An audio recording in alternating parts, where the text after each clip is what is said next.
Allahumma shalli ala sayyidina Muhammad wa ala ali sayyidina Muhammad. Yang saya hormati di sini Imam sidang jemaah sekalian. Alhamdulillah, insyaallah pada pagi ini kita sambung kuliah subuh bulanan yang dijadwalkan untuk saya dengan satu tajuk sebenarnya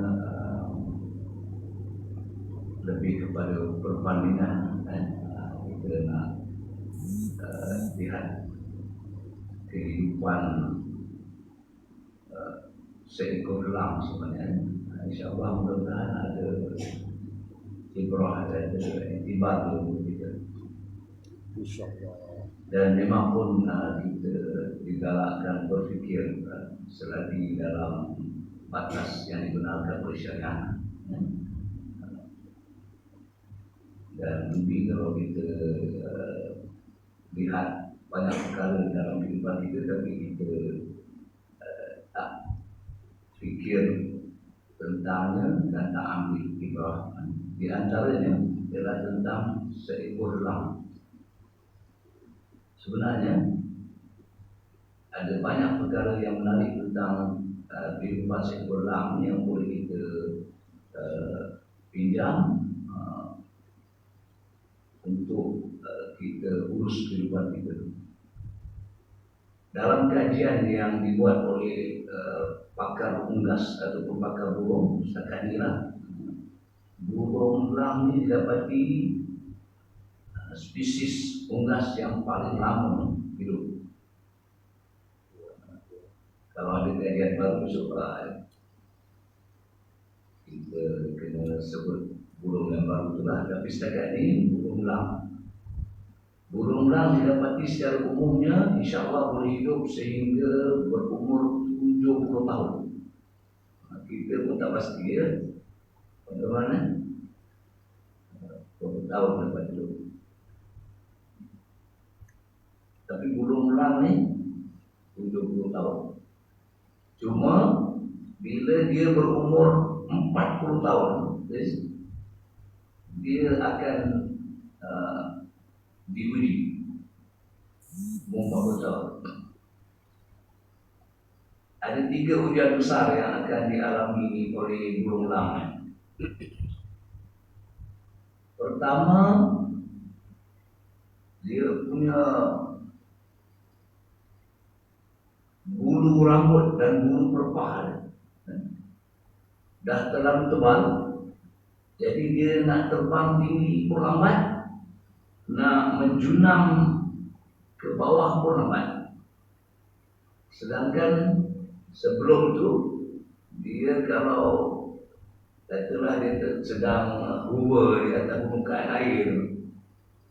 Hover tu istilah helikopter dia duduk statik tak bergerak, dia tengok ikan, dia nampak ikan di bawah permukaan air tu, ikan dan lari zoom dia boleh. Tapi kali ini dia tak boleh secepat itu sebab umur 40 tahun tu dia punya bulu rambut dan bulu perpah dah terlalu tebal. Jadi dia berat. Itu ujian pertama. Ujian kedua, dia punya kuku kaki dah tak mencengkam macam dulu. Maknanya kalau dia boleh sambar ikan pun pegang terlepas. Pegang terlepas. Dah lambat kali itu ada rezeki sempat, tapi pegang-pegang lepas. Sedangkan kita tengok kadang burung besar pun dipegang steady dia. Burung tu melupu pun tak lepas. Tapi umur 40 tahun ada masalah.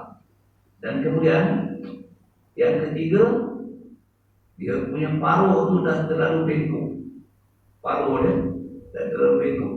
Jadi bila dia dapat mangsa pun, dah telah dapat juga ikan, dia nak koyak tak boleh. Pasal dia bila patuk tak masuk macam terkucil gitu.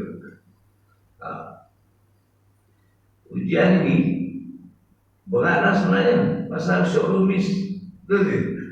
Showroomis nampak burung nak kejar tak dan burung pipit pun ketawa sendiri. Umpamanya macam tu lah. Dulu burung tak relax tu, tak boleh relax. Baru nak on your mark, get set, go. Dia boleh bagi apa? Bagi ruang lah. Tak pergi dulu, boleh kejar lagi. Tapi kali ni tak boleh. Jadi ketika dia dipuji dengan 3 pujian berat ni, Lam kena buat keputusan, kena berani buat keputusan. Jadi apa keputusannya? Dia kena sanggup tinggalkan semua keselesaan yang dia ada, hijrah. Kalau kita pergi ke Langkawi itu, ke Pantai Cenang, banyak lam. Dia ada macam baygun. Saya pernah pergi sekali ya. Tapi tak berani pergi banyak kali, Mam. Pasal sebelum jumpa lam, jumpa lain. Dugong. Bukan dugong betul, dugong manusia. Dia ada hitam, ada kelabu, ada dugong jadian. Dia pagi ke pantai. Tak tahu lah sekarang ada tidak lagi. Boleh pergi cek. Tapi kat Pantai Cenang tu banyak orang tu. Sebab dia ingat dia punya habitat kat situ lah. Ada pokok-pokok yang renang. Jadi bila umur 40 tahun, Lam ni kena tinggalkan keselesaan dia. Tempat yang mungkin sarang dia apa semua. Dia kena terbang tinggi. Hijrah tu nak pergi ke satu tempat yang mesti tinggi. Sebab apa? Tempat yang dia kena pergi itu ialah tempat yang berbatu. Jadi dah tadi dia punya masalah, tak boleh terbang tinggi. Tapi dia kena pergi sampai ke puncak yang tinggi dan berbatu, kena duduk kat situ. Duduk kat situ selama 50 hari. 150 hari. Itu lebih kurang 5 bulan. Duduk kat situ buat apa?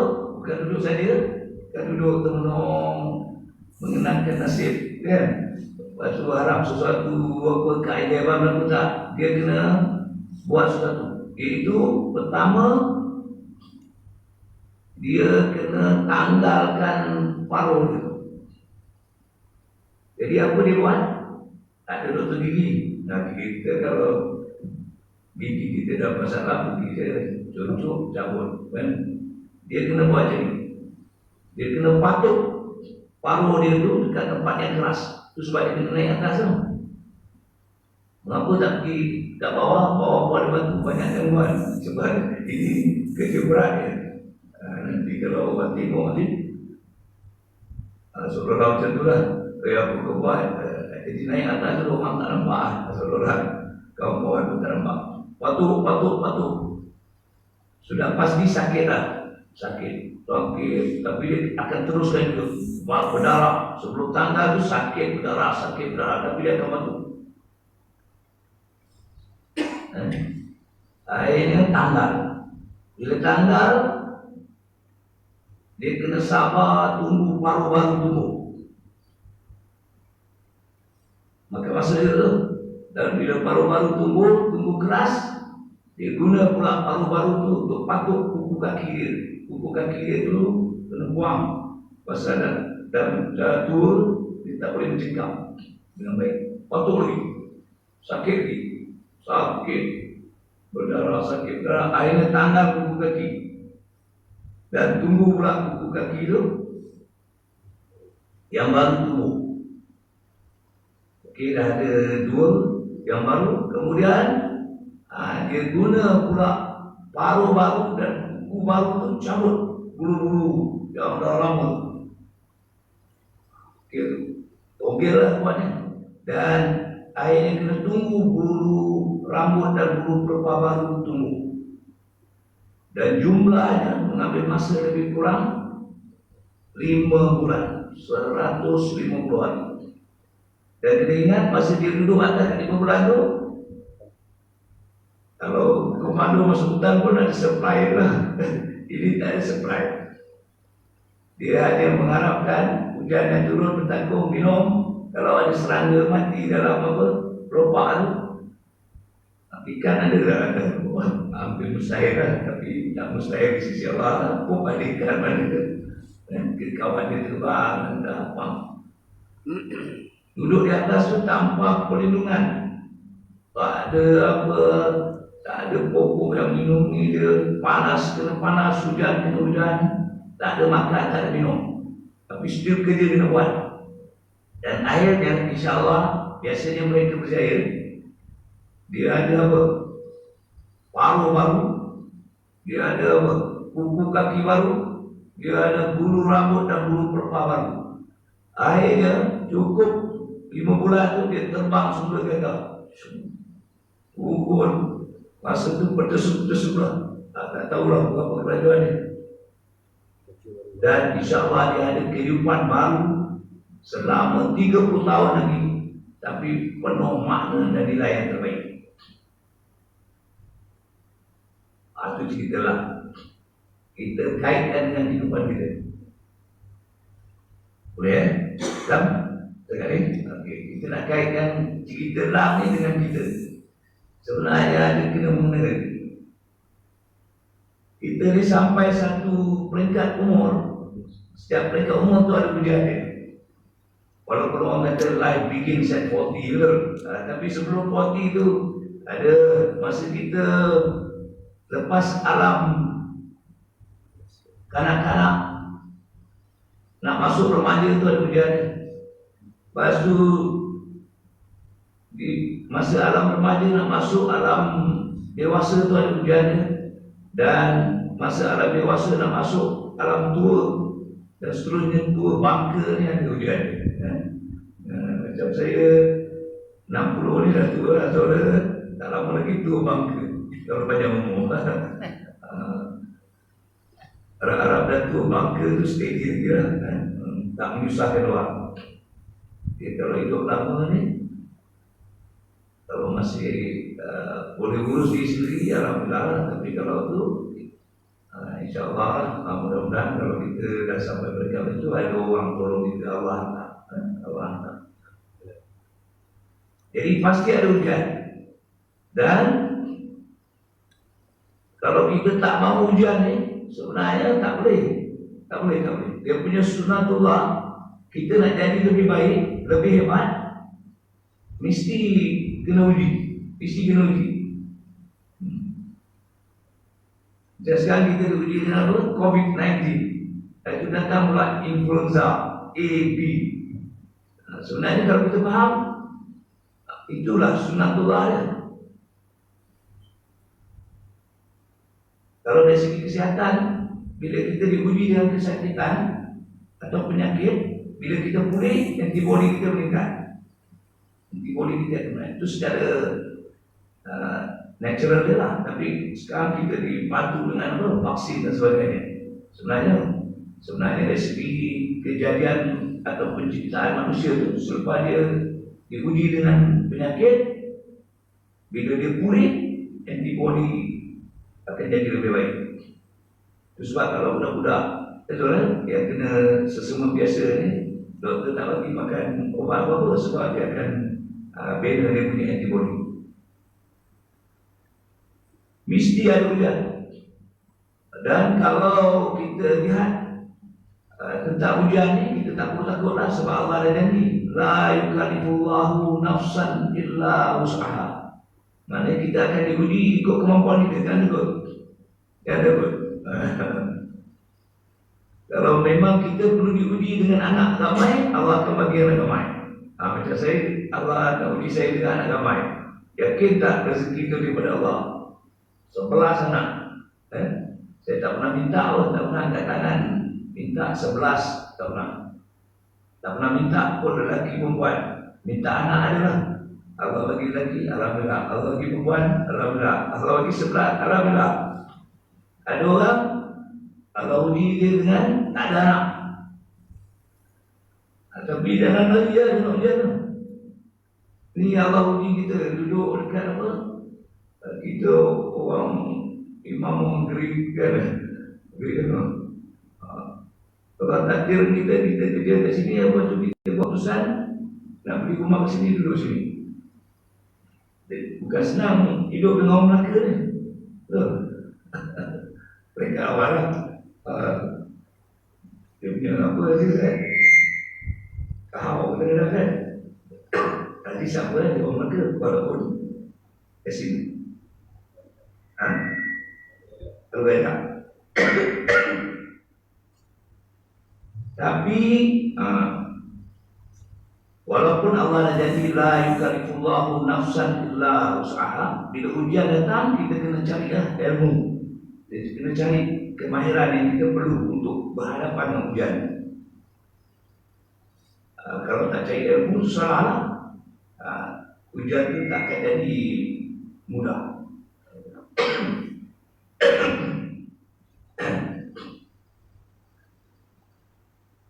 Lagi besar ujian sebenarnya, kita kena faham Allah nak bagi kita benda besar selepas kita lulus ujian. Lagi besar ujian macam lang lagi besar tak ujian dia. Allah besar ujian tu. Tak boleh terbang dengan pantas tinggi, dan nak pergi tempat tinggi tak boleh pantas, nak menjunam pun tak boleh pantas. Tak boleh nak mencengkam mangsa, tak boleh nak patuk. Ya Allah, macam kita lah.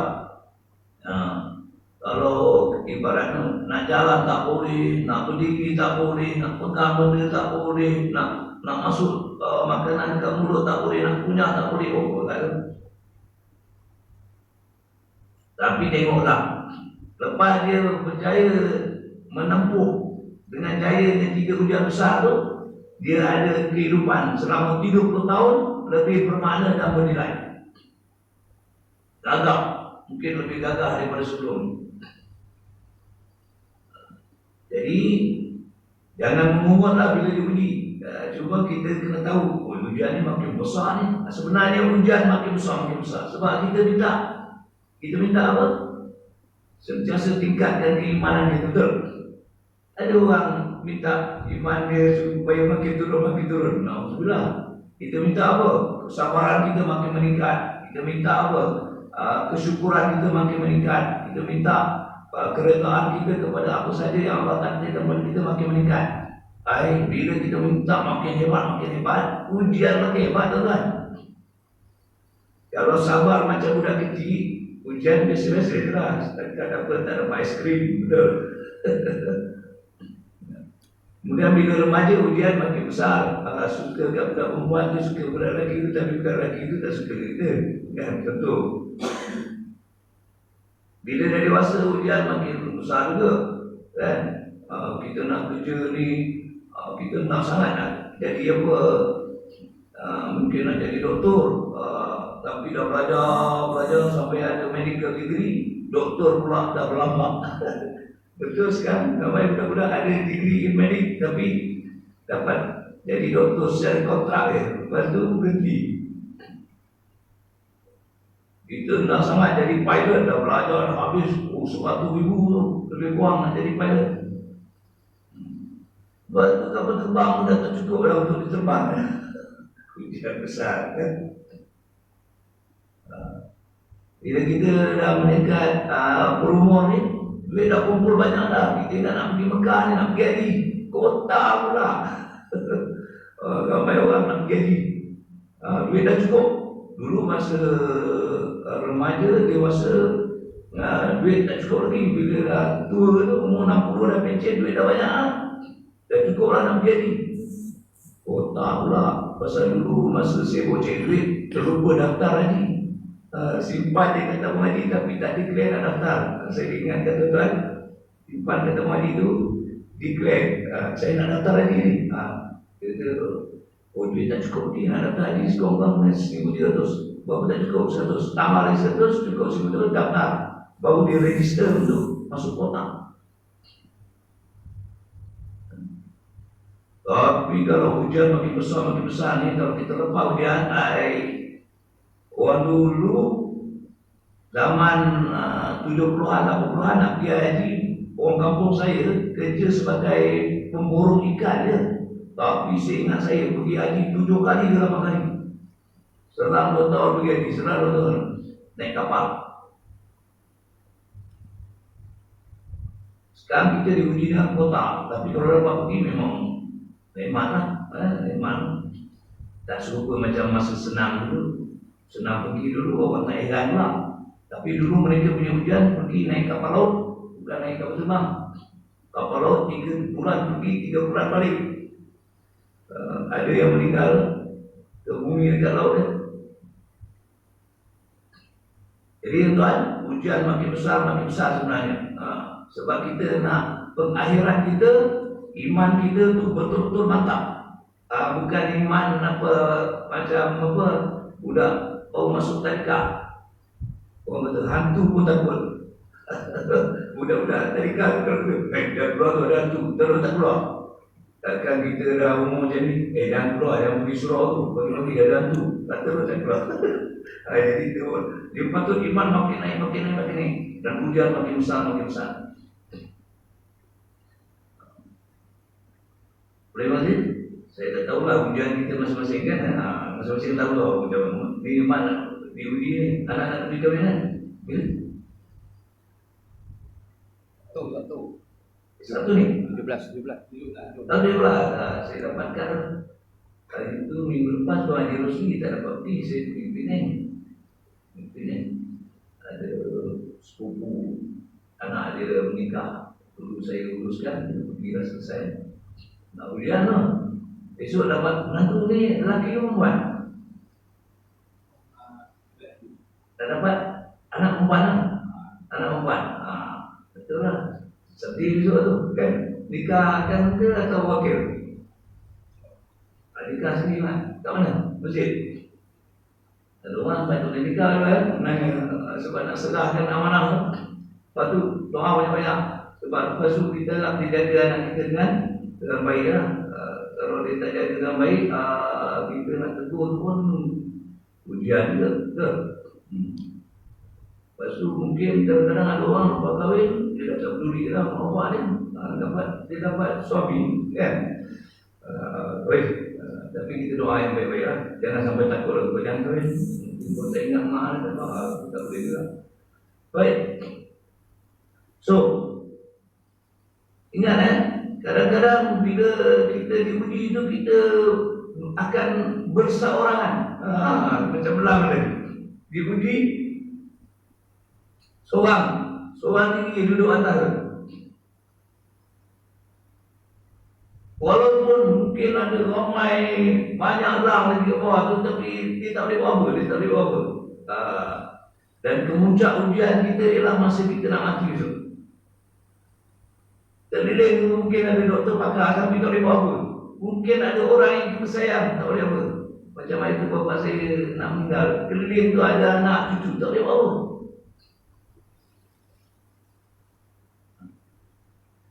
Kita boleh baca Yasin, kita boleh baca surah Al-Quran tu, kita boleh syahadah saja, tapi sebenarnya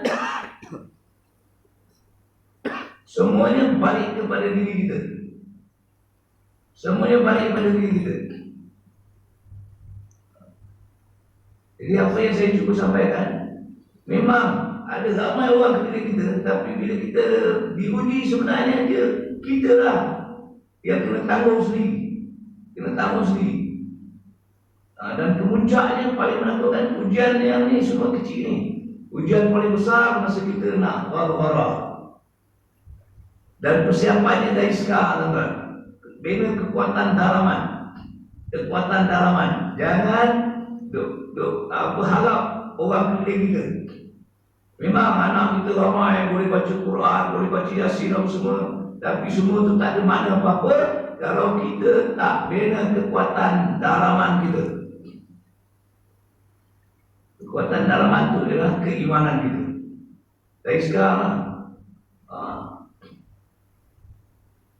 sebab kita pun belajar sikit-sikit. Masa ghar-ghara tu banyak benda yang kita akan nampak tapi orang lain tak nampak. iblis dan syaitan yang akan datang. Itu cubaannya yang terakhir. Nak sesatkan, nak bawa sama-sama dengan dia masuk neraka. Dia akan menyerupai orang-orang yang kita cintai, kasihi. Kalau mak kita dah meninggal, mak kita dia datang. Kalau bapa kita dah meninggal, bapa kita datang memujuk. Dia memujuk supaya tinggalkan keimanan kita kepada Allah dan Rasul. Walaupun keliling kita tu orang baca Yasin, baca apa, tapi akhirnya dia pergi kepada diri kita. Dan insya-Allah kalau hari ini kita sebenarnya ini kita buat persiapan untuk ujian terakhir. Kita banyakkan bertaubat. Antara persiapannya banyak istighfar, banyak bertaubat. Memang kita hari-hari ada dosa. Malam tadi ada dosa. Mungkin tak sempat taubat. Taubat ni bukan tunggu semayang sunat taubat, baru nak taubat. Sebenarnya duduk je boleh istighfar.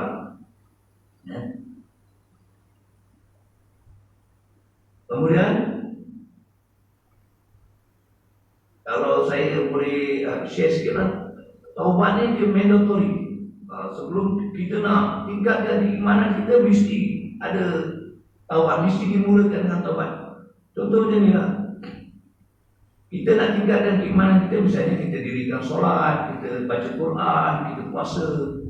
Tapi sebelum kita nak solat, tentu kita kena sucikan diri kita daripada apa? Najis, daripada hadas kecil, hadas besar. Kita nak baca Quran, tentu kita nak ambil wudu. Kita nak puasa, kalau menanggung hadas besar, cuci dulu daripada hadas besar. Macam itulah umpamanya taubat tadi.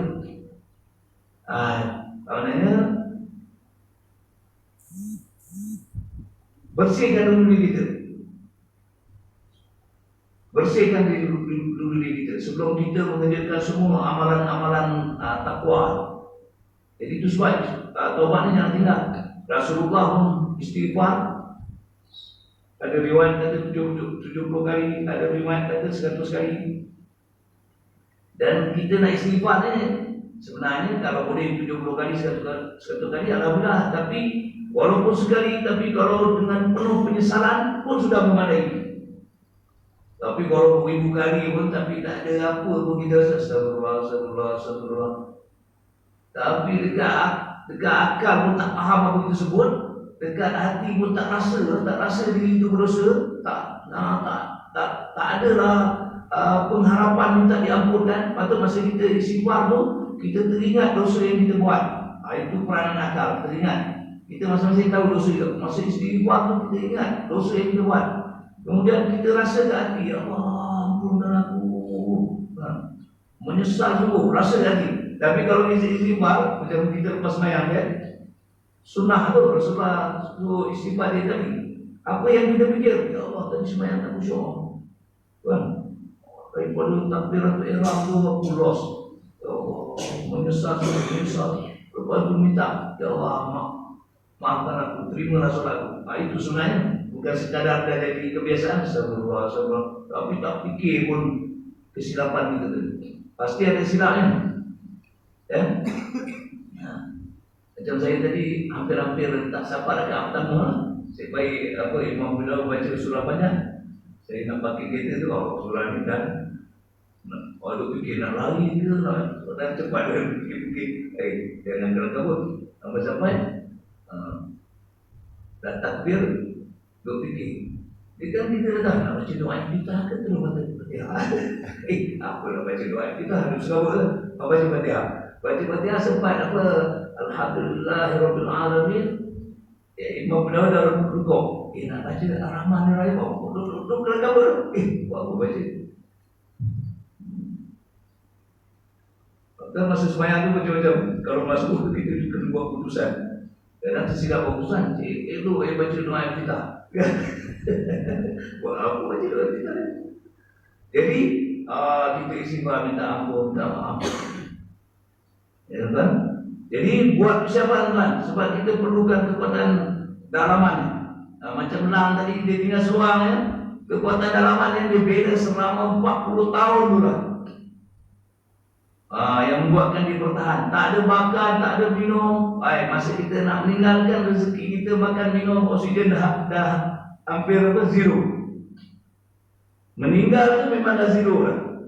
Yang last kali zero apa? Oksigen tu lah. Makan dah tak boleh berkira, minum tak, dah tahu lah tanda tu banyak kan. Mata pun nampak, tak nampak. Telinga pun dengar, tak dengar. Bukan senang. Kalau kita belajar tu dengan izin Allah, nanti kita tahulah mati dah ni. Mati dah ni. Masa tu mulut mungkin nak beri, tak boleh tetap. Kalau tak latih dari sekarang, hati tu boleh berzikir. Lidah dah nak sebut dah perlu dah. Drama tu memang cantik lah. Drama tu saya boleh sebut. La ilaha illallah. Boleh ikut cantik lah. Kalau boleh, alhamdulillah lah. InsyaAllah teman. Dengan izin Allah, kalau kita memang ingat tentang hari akhir kita tu, dari sekarang kita buat persiapan. Persiapan pertama ialah banyak istighfar. Lepas tu, dari istighfar tu amalan takwa kita lah. Yang paling pokok, amalan takwa yang paling pokok sekali, solat atau solat. Dan saya ingat dari saya, dari ingat semua, kita kena cek.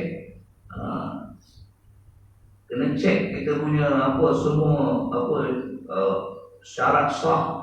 Kita punya rukun. Rukun sembahyang kita yang 13 ada susunan dia 17. Sebenarnya dari 4 tu dia Tumaninah tu. Kena cek. Minta maaf lah. Sujud kita contoh.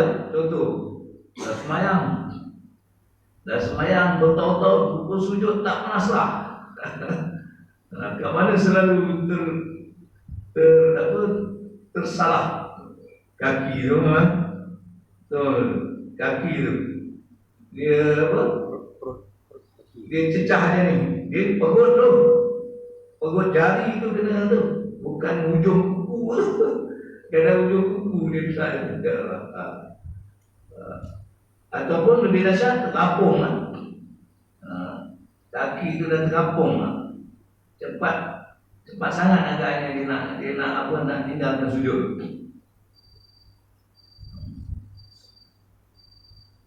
Kadang satu kaki cantik, perut jari dia tu satu kaki tak jadi. Minta maaf, bukan nak kuatir lah. Tapi kalau kita pergi masjid tu, ramai Allah, ramai. Dah tua pun ada, tak sah rukun ataupun rukun sujud dia tu. Anggota sujud dia tak semua. Kadang, yelah minta maaf juga lah. Pakai jubah lah, pakai sedepan, hancur juga. Hancur juga.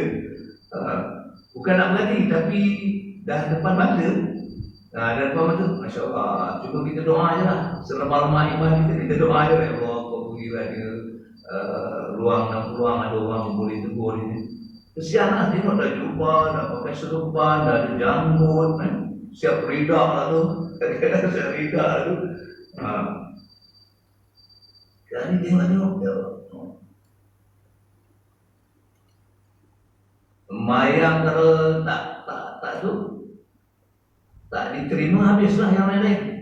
Habis baca Quran habis. Sebab di sana nanti perkara pertama yang akan dinilai solat kita. Solat tak terima, habis, yang lain tak ada. Jadi kalau kata kita sibuk sangat, tak boleh belajar yang lain. Yang solat ni kita selesaikan. Yang solat, bila nak selesaikan solat, kita belajar tajwid juga. Betul, sebab melibatkan rukun auli kita, bacaan takbir kita, takbiratul ihram kita, bacaan Fatihah kita, bacaan tahiyat kita, bacaan selawat kita, bacaan salam kita. Takbiratul ihram pun ramai orang terlepas. Salam, kadang orang sibuk betulkan takbiratul ihram, salam terlepas. Salam terlepas. Assalamualaikum. Belum betul balik sebab ada syahadah. Atas sin tu ada syahadah. Mesti pegang syahadah tu. Assalamualaikum. Kalau assalamualaikum kita pegang. Dalam Fatihah pun banyak syahdah. Fatihah. Dalam Fatihah pun banyak syahdah. Jadi syahdah kita pergi macam tu je tak pegang. Middi. Iya. Kalau dia iya. Iya kan aku dua iya kan saya tak ada syahdah. Syahdah tu tak ada. Sabdu tu tak kena. Dia berkata iya kan. Tapi baca lagi. Baca laju ke, baca lambat ke, syahdah mesti kena kan. Praktis lah, kadang-kadang kita tersangkut masa apa? Bacaan sir, betul? Rakaat ke-4 bacaan sir. Orang dia patut tak lagi jauh tu. Masa baca jahat kuat dengan baca perlahan tu, dia tak lagi jauh. Dia punya speed. Tapi kalau masa kuat, katalah 30 saat, tiba bila baca tak kuat 5 saat, dia tak kena. Mesti ada tak kena. Contoh je ni, baca perlahan. Bismillahirrahmanirrahim. Dalam sembahyang memang tak salah.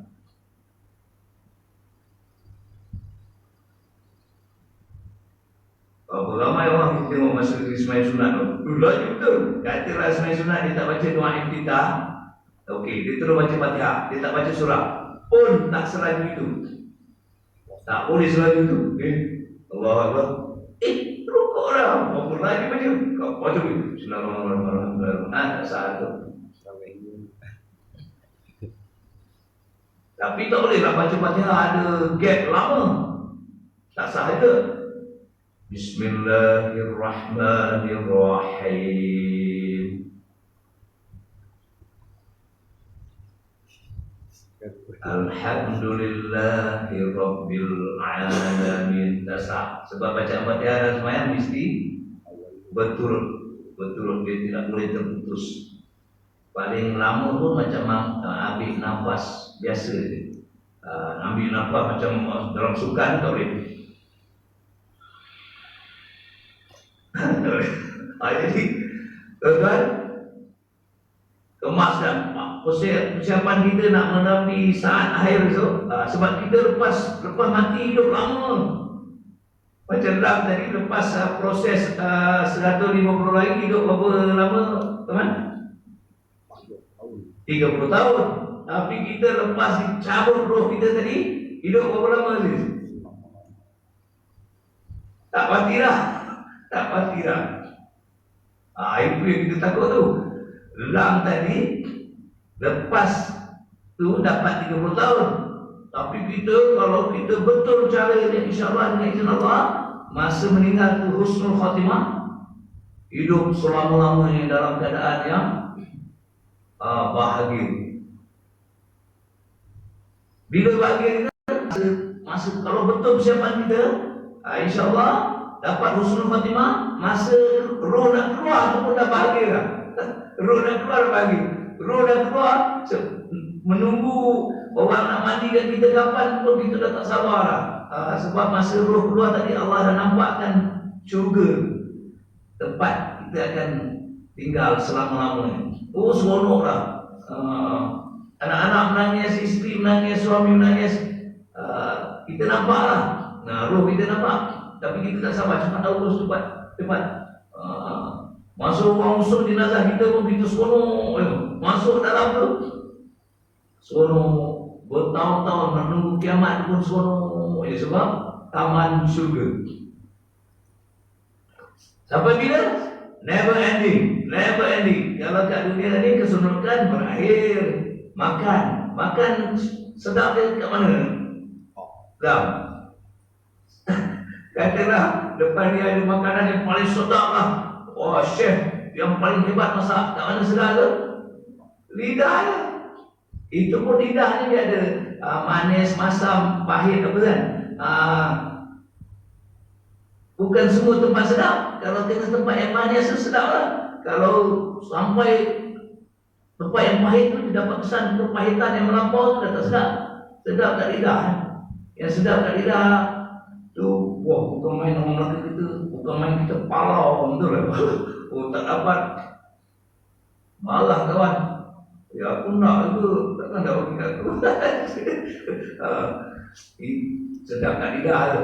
Tidak-tidak dia masuk dalam perut, masuk kat tekak ni pun tersedap. Tersedap, menyembuh keluar balik. Ataupun kadang masuk dalam perut, merodak pula, menyembuh keluar. Tadi menyembuh kat depan, ini menyembuh kat belakang. Tapi benda yang sementara ni sekejap ni bukan main tapi yang tadi, yang kita kena buat persiapan sebab dia punya kelazatan tu sampai bila-bila. Dan kemudian kelazatan, kenikmatan syurga ni macam mana? Dia makin sedap, makin sedap, makin sedap. Dia bukan dia punya kenikmatan tu makin kurang, makin kurang. Tak dapat nak bayangkan, jangan lebih-lebih, jangan apa. Tapi dia punya kenikmatan, kelazatan tu pasti berganda daripada dunia. Paling tidak pun 1000 kali ganda. Sebab apa? Mengambil kepada nisbah 1 hari di akhirat bersamaan dengan 1000 tahun di dunia. 1 hari di akhirat bersamaan dengan 1000 tahun di dunia. Kita hidup kat dunia sampai 100 tahun. Queen Elizabeth pun berapa tahun? 96 Oh, Mahathir lebih tua daripada Queen Elizabeth. 10 hari simpan baru nak bumi letak kat parlimennya 4 hari. Siapa nak pergi ziarah pun dia. Tapi keluar dari tiket sendiri boleh pergi England. Baik, buat persiapan tuan. Sebab kita akan ujian tu paling besar sekali ujian kematian. Tak ada ujian lain yang lebih besar. Kalau lulus ujian kematian tu, dapat husnul khatimah, cantik. Yang dalam alam barzah tu semua tak ada apa. Pada masa pun dia akan jadi mudah. Dan insyaAllah saya ingatkan diri saya, buatlah persiapan dari sekarang, banyakkan taubat, kemudian penuhi kehidupan kita dengan amalan-amalan takwa, dan yang paling penting istiqamah. Istiqamah kan? Tak boleh buat banyak, tak apa, walaupun buat sedikit tapi istiqamah. Dan proses supaya kita sentiasa ikhlas. Ikhlaskan diri kita dan berlaku jujur kepada diri kita. Ikhlaskan diri kita dalam kita itu semuanya kerana Allah. Inna sholati wa nusuki wa mahyaya wa mamati lillahi rabbil alamin. Sebab bila kita buat kebaikan ni ada ujian datang. Minta mak Rasul mak jamun mesti nak bagi yang terbaik. Ada dia orang tak mati. Mak lauk macam ni dia dibuat. Mak dah tahu ni kenduri yang pertama buat banyak sikit. Aku datang daripada jauh dah tak ada makanan. Takkan makan kuah je mak. Sabar, benar-benar sabar. Ikhlaskan diri kita, jujur, insyaAllah, ya. Dan selalu ada tamak-ninah dalam kehidupan. Tamak-ninah dalam kehidupan mana kita dapat bertenang. Cara nak tenang zikrullah ya. Dan insyaAllah tuan-tuan, kalau Lang boleh lulus ujian tu, kita berbaik sangka insyaAllah kita pun boleh lulus. Tapi kena ingat, Lang tu Allah bagi dia secara fitrahnya. Lang tak masuk sekolah, betul? Jadi Lang tak masuk sekolah, tapi umur 40 tahun, sebelum umur 40 tahun tu dia dah buat persiapan dah. Lepas tu dia tahu umur 40 tahun apa dia perlu buat. Dia tahu juga dulu kat atas tu jangan mengharapkan tuan orang, kita kena tanggung sendiri. Dan dia tahu ujian ni sementara. Dia tahu tu secara fitrah. Tapi kita ni ada juga benda secara fitrah kita akan tahu. Tapi oleh kerana Allah dah bagi kita akal, jadi usaha kita ialah kena cari ilmu. Kena cari ilmu, kena cari orang yang boleh bimbing kita. Itu langkah awal. Masalahnya tak cari ilmu, kemudian dah cari ilmu, bahasa dah bagus dah, tak mau dibimbing. Bahaya tuan. Contoh macam ni. Ni kepada saya beri ya. Katalah ada sebatang pen di tangan saya. pen tu kata, Sol, jangan pegang tu. Aku tahu lah. Aku tahu. Aku boleh menulis sendiri. Boleh tak, Bang? Pen tu memanglah dia dijadikan untuk menulis, tapi dia tak izinkan kita pegang dia. Jangan. Aku tahu, aku memang kerja aku menulis, melukis, tapi kau jangan pegang. Mana boleh? Pen, pensel dia mesti izinkan diri dia dipegang, baru dia boleh digunakan untuk menulis, melukis. Jadi kita ni nak belajar macam mana pun, izinkan diri kita untuk dibimbing oleh seseorang. Kalau kita tak izinkan, macam mana izinkan kita? Kadang-kadang ada kawan tegur kita, izinkan kita ditegur. Kadang-kadang ada kawan asal terus tapi kalau aku tiap malam aku pergi belajar, cukup dah apa yang aku dengar tu. Kau tak payah nak ingat-ingat aku. Ustaz yang mengajar, aku dia mengajar, lepas tu dia tak hidup bersama dengan kita. Yang nak bimbing kita siapa? Haji Sabtu, semualah kita ni. Haji nampak saya tak betul, Haji bimbing saya. Haji, bawa kereta laju depan rumah saya tu. Oh, kereta apa ni? Kereta Pesona. Saya kena tegur dengan Landor tu laju di bawah. Dia apa? Pesona. Bukan saya pun, anak. Tak ada, saya nampak. Ya, okey, rasa dia. Sebab pada pelajar berapa? Tak tahu dia. 30 kan? 20. Tapi kadang saya pun tak pasal daripada dulu. Jadi tak kira lah Lan ke tegur siapa ke apa, Aladin tegur ke, terima je ke. Itu umpamanya jangan kita kata, aku tiap malam dah belajar lah, tak cukup, tak suruh ke masjid. Minta maaf tak, ustaz yang mengajarkan kita tu, dia tak duduk dengan kita. Dia tak duduk di taman ni, yang duduk di taman ni kita lah. Jadi yang nak pegang kita ni, tolong pegang. Kalau kita buat macam orang kat sini lah. Jadi betul kan?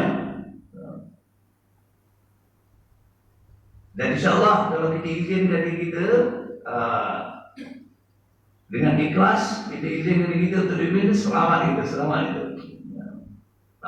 Baik tuan, mudah-mudahan perkongsian yang sedikit ini ada manfaat dia. Tajuk tu tuan-tuan urus sendiri lah. Tajuk tu nak tajuk apa, macam bulan lepas ada tajuk ingat 5 sebelum 5 kan.